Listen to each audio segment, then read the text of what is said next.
क्या हो अगर आपकी जिंदगी के सबसे बड़े फैसले, आपका गुस्सा, आपका डर, आप खुद नहीं ले रहे हो?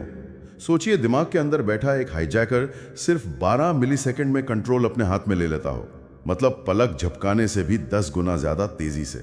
और इससे पहले कि कुछ समझ आए, कुछ ऐसा कहा या किया जा चुका होता है जिसका अफसोस बाद में होता है। और मज़े की बात यह कि ये हाईजैकर कोई बाहरी दुश्मन नहीं, बल्कि हमारे ही दिमाग का एक बहुत पुराना हिस्सा है। तो आज की इस गहरी पड़ताल का मिशन इसी अदृश्य हाईजैकर को समझना है।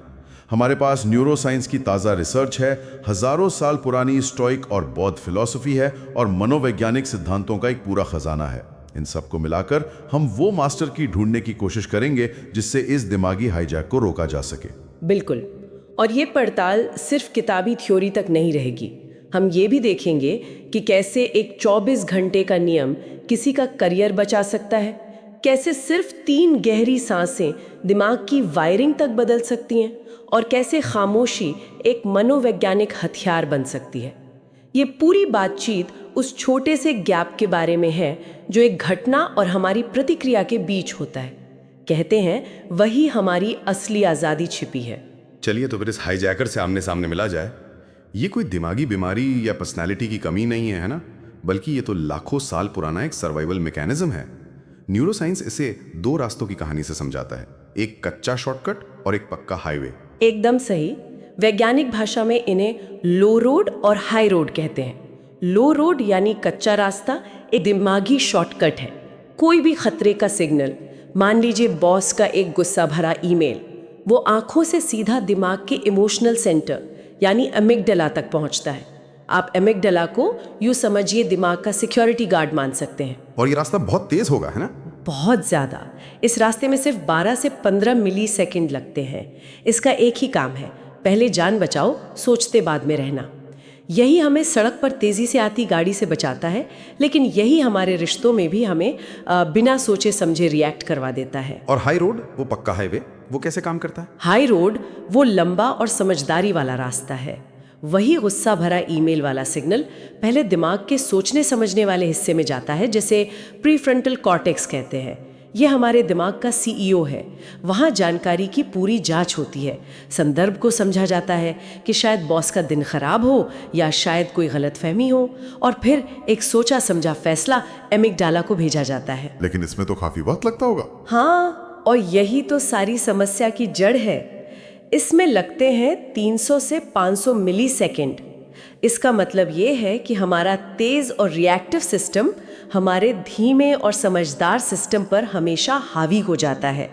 वो जो अचानक से दिल मुंह में आ जाता है या पेट में खलबली मच जाती है, वो इसी लो रोड का काम है। सही पकड़ा। और इसी स्थिति को न्यूरोसाइंटिस्ट अमिगडाला हाईजैक कहते हैं। बिल्कुल। आपका सोचने वाला दिमाग यानी सीईओ वो ऑफलाइन हो जाता है, और रिएक्टिव दिमाग यानी सिक्योरिटी गार्ड गाड़ी चलाने लगता है। शरीर में कॉर्टिसोल और एड्रेनलिन जैसे स्ट्रेस हार्मोन्स की बाढ़ आ जाती है। हमारी सोच एकदम संकीर्ण हो जाती है।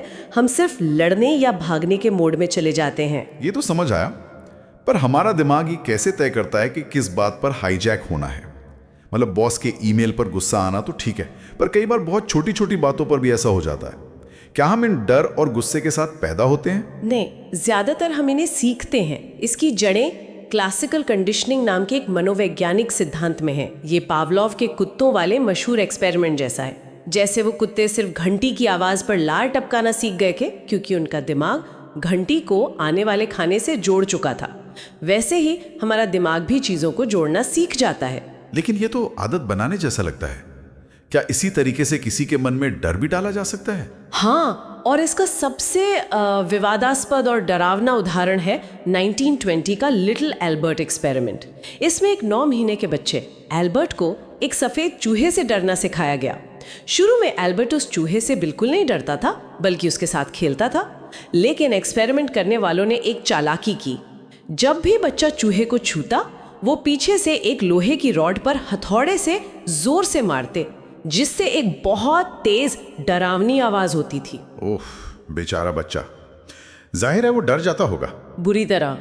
और बस कुछ ही बार ऐसा करने के बाद एल्बर्ट सिर्फ चूहे को देख के ही रोने लगा। हथौड़े की आवाज की जरूरत ही नहीं पड़ी। और बात यहीं खत्म नहीं हुई। उसका डर खरगोश, कुत्ते और यहाँ तक कि सांता क्लॉज की सफ़ेद दाढ़ी जैसी हर सफ़ेद और रोएदार चीज़ पर भी फैल गया। दिमाग ने सफ़ेद रोएदार चीज़ को खतरे से जोड़ दिया था। ये तो बहुत ही डरावनी बात है, पर क्या ये थोड़ा ज़्यादा सरलीकरण नहीं है? मेरा मतलब है, आज के मनोवैज्ञानिक शायद ये मानेंगे कि डर सिर्फ कंडीशनिंग से नहीं आता, बल्कि जेनेटिक्स और हमारे माहौल जैसे दूसरे कई फैक्टर्स भी होते हैं। आपका सवाल बिल्कुल सही है। ये एक बहुत ज़रूरी नुक्ता है। लिटिल एल्बर्ट एक्सपेरिमेंट आज के नैतिक मानकों पर कभी नहीं किया जाएगा। और हाँ, ये डर का सरलीकरण है। हमारे डर और भावनाएं बहुत जटिल होती हैं। जेनेटिक्स, हमारा बचपन, हमारा कल्चर, ये सब मिलकर हमें आकार देते हैं। लेकिन ये एक्सपेरिमेंट हमें एक शक्तिशाली सच्चाई दिखाता है कि हमारा दिमाग कनेक्शन बनाता है, और कुछ कनेक्शंस हमारी जानकारी के बिना ही बन जाते हैं और हमारे व्यवहार को कंट्रोल करने लगते हैं।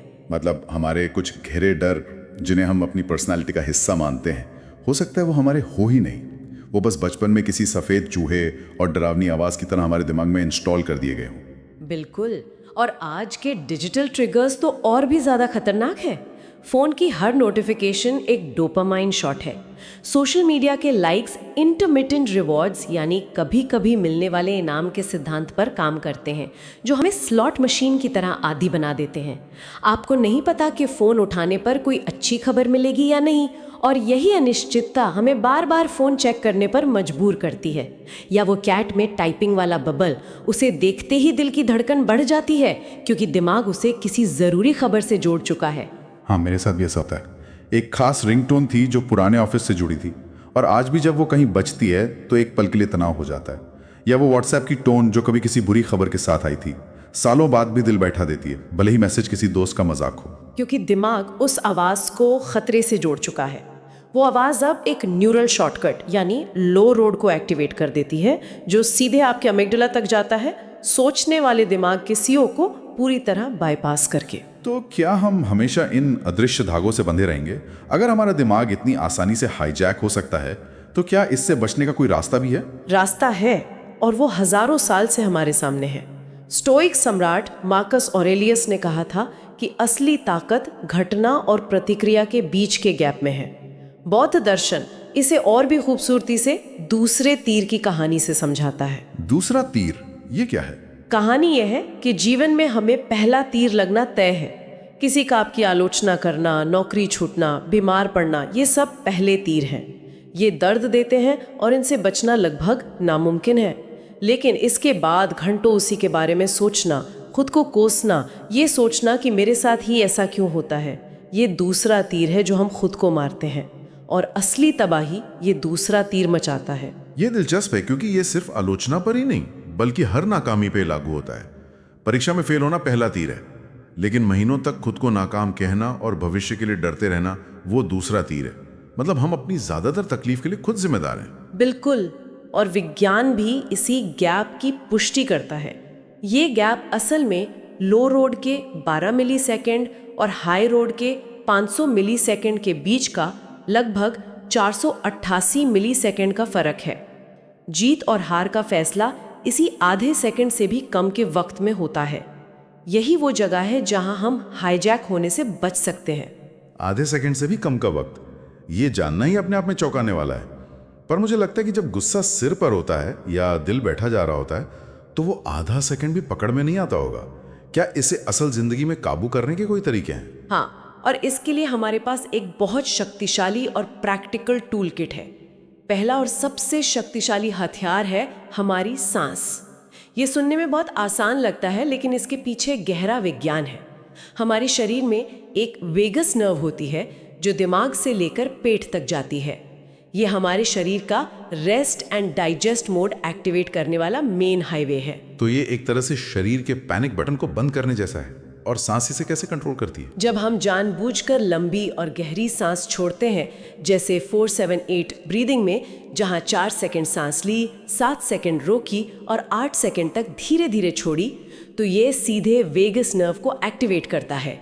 यह एमिगडाला को शांत होने का एक सीधा बायोकेमिकल सिग्नल भेजता है। यह जलती आग पर पानी की बौछार जैसा काम करता है। ये दिमागी हाईजैकर को बताता है सब ठीक है, खतरे की कोई बात नहीं। ये तो कमाल का बायोलॉजिकल हैक है। और कोई तरीका? एक 90 सेकंड का नियम है। जिसे न्यूरोसाइंटिस्ट जिल बोल्ट टेलर ने लोकप्रिय बनाया। उन्होंने पाया है कि किसी भी इमोशन से पैदा होने वाले केमिकल्स की लहर को शरीर से पूरी तरह निकलने में सिर्फ 90 सेकंड लगते हैं, सिर्फ 1.5 मिनट।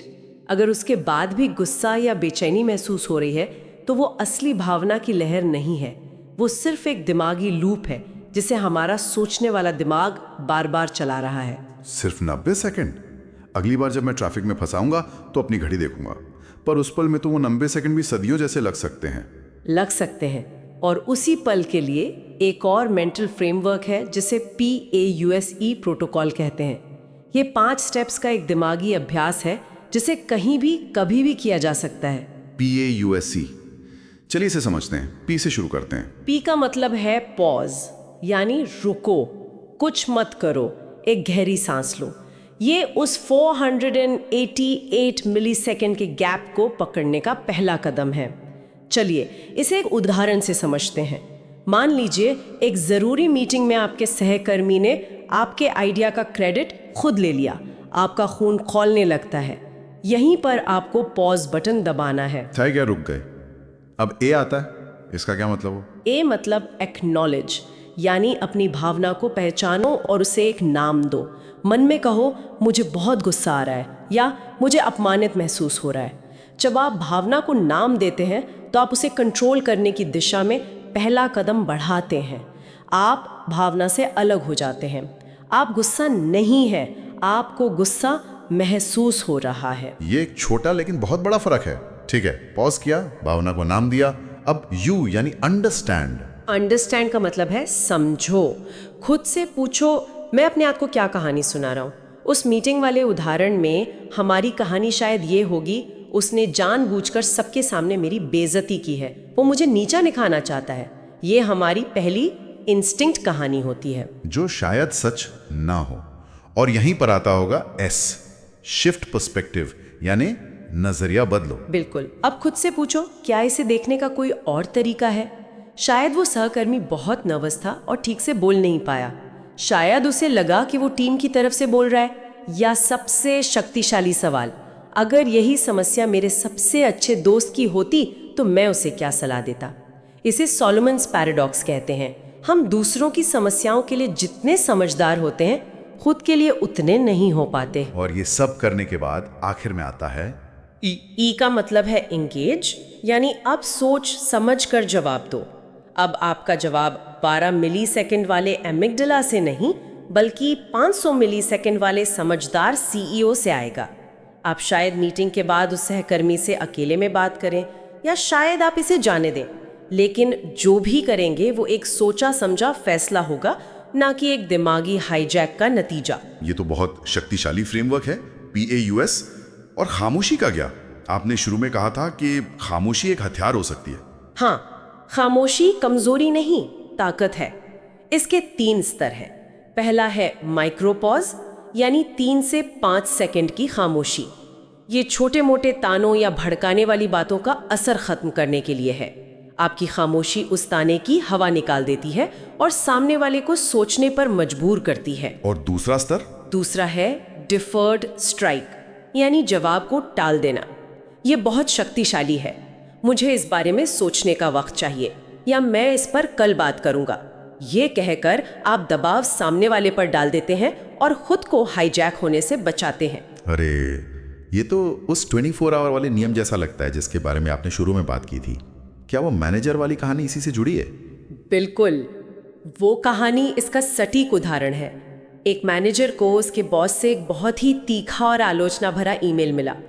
उसका पहला रिएक्शन था कि वो तुरंत उससे भी ज़्यादा तीखा जवाब लिखकर भेजे और अपनी सफाई दे, लेकिन उसने डेफर्ड स्ट्राइक का इस्तेमाल किया। उसने 24 आवर का नियम बनाया, वो 24 घंटे तक उस ईमेल का जवाब नहीं देगा। उस दौरान उसका गुस्सा शांत हुआ, उसका सोचने वाला दिमाग यानी CEO वापस ऑनलाइन आया। उसने शांत दिमाग से एक तथ्यात्मक और पेशेवर जवाब लिखा। बाद में पता चला कि बॉस किसी और बात पर तनाव में था और उसने अपना गुस्सा ईमेल में निकाल दिया था। उस एक दिन की खामोशी ने मैनेजर की नौकरी और उसके पेशेवर रिश्ते दोनों को बचा लिया। वाह, ये कहानी तो इस नियम की ताकत को साफ दिखाती है। और तीसरा स्तर क्या था? है जिसे सिर्फ टॉक्सिक या अपमानजनक रिश्तों को काटने के लिए इस्तेमाल करना चाहिए, जहाँ कोई भी जवाब देना सिर्फ आग में घी डालने जैसा है। आप उस पूरी नेगेटिविटी को अपने सन्नाटे से खत्म कर देते हैं। तो आज की इस गहरी पड़ताल से ये साफ है कि हमारे अंदर एक पुराना सिक्योरिटी गार्ड यानी एमिगडाला है, जो आज की डिजिटल दुनिया के लिए नहीं बना। वो हमें बार बार हाईजैक करने की कोशिश करता है। लेकिन अच्छी खबर ये है कि हमारे पास एक समझदार सीईओ यानी प्री फ्रंटल कॉर्टेक्स भी है, और उसे ट्रेनिंग देने के लिए सांस, 90 सेकंड का नियम, PAUSE और खामोशी जैसे शक्तिशाली औजार भी हैं। और सबसे बड़ी खबर न्यूरोप्लास्टिसिटी के सिद्धांत से आती है। ये सिद्धांत कहता है कि हम अपने दिमाग की वायरिंग सचमुच बदल सकते हैं। हर बार जब हम रिएक्ट करने की जगह सोच समझकर रिस्पॉन्ड करते हैं, हम दिमाग में एक नया शांत रास्ता बना रहे होते हैं। ये खेत में एक नई पगडंडी बनाने जैसा है। जितनी बार उस पर चलेंगे वो उतनी ही साफ और पक्की होती जाएगी। लक्ष्य सिर्फ तूफान में नाव चलाना सीखना नहीं है, बल्कि धीरे धीरे अपने अंदर के समुद्र को ही शांत करना है। ये सब हमें उस एक पल पर कंट्रोल देता है जो सब कुछ बदल सकता है। उस घटना और हमारी प्रतिक्रिया के बीच के उस छोटे से गैप में हमारी असली शक्ति छिपी है। लेकिन यहाँ एक आखिरी सवाल सोचने के लिए है। हमने गुस्से की आग को काबू करना तो सीख लिया, लेकिन क्या उस आग को रोशनी में बदला जा सकता है? क्या उस शक्तिशाली इमोशनल एनर्जी को जो हाईजैक के दौरान पैदा होती है, किसी बड़े अच्छे काम में लगाया जा सकता है? इस पर शायद फिर कभी बात होगी।